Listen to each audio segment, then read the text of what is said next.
artificial intelligence and public administration. Now, this is going to be the most debatable issue in the academic world of public administration. But what we need to understand that even though the scope of operational domain is consistently expanding, scope of operational domain of artificial intelligence is getting expanded. But in public administration, it will always have limited use. It all depends on how you look at public administration.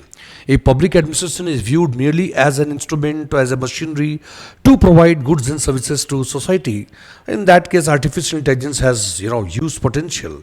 The collection of the data, processing, documentation, collection of simulation of human intelligence, so management of affairs, so proper assessment of available resources, then allocation, utilization, collection of feedback, application of correctives, taking routine decisions. So artificial intelligence can play a very important role. But if administration is viewed as something much more than merely the provider of goods and services, because administration has to, in a country like India, administration is not only there to provide goods and services, water, electricity or infrastructure, something. Administration plays the role of instrument of change and development.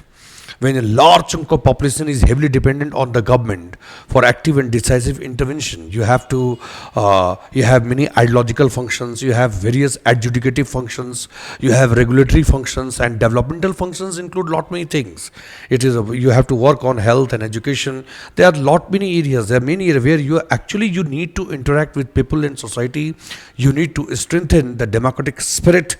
Lot many things are there. Then spirit of collectivism has to be promoted. The value-centric questions are required to be addressed. You have to work for women empowerment, child development, scheduled castes, scheduled tribes, OBC, weaker and privileged sections of society.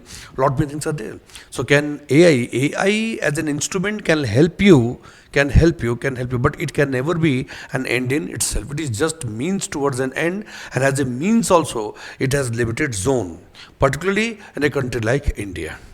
In America, in developed countries, yes, you can make a use of artificial intelligence because they don't have so many value-centric questions to be addressed. They have already reached a stage where you don't have so much of polynormativism, polycommunalism in society. So people are more or less homogeneous society, you can say. Largely homogeneous society, health, education, infrastructure, all things are there. You just need to provide goods and services more efficiently. So you can make use of AI. But the administration in America does not need to intervene so much with the spirit of positive discrimination in favor of weaker underprivileged sections of society doing something for one and avoiding the same and denying the same benefit legally to the other. Such things are not there in America. You don't have polynormative or polycommunal society. You have a pluralistic society.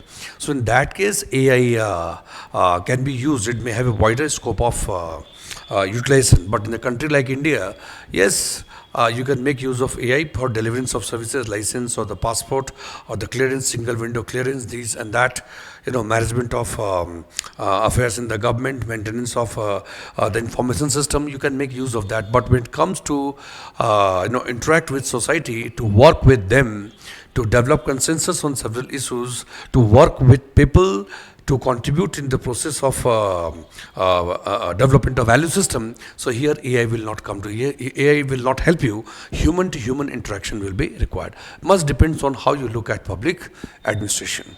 So in the context of India, I am confident it is not just about providing goods and services. There are lot many things you are required to take due cognizance of. To champion the cause of weaker and underprivileged sections of society, to carry out several programs, projects on discriminatory lines, positive discrimination. You have several ideological functions. You have several regulatory functions. It is not just about managing things through, the laptops, computers, and gadgets. You are required to interact with society. That's why artificial intelligence, even though it has no doubt a lot of relevance, we cannot avoid it in contemporary times, but in the larger context of administration, it has limited use, particularly in a country like India. Thank you.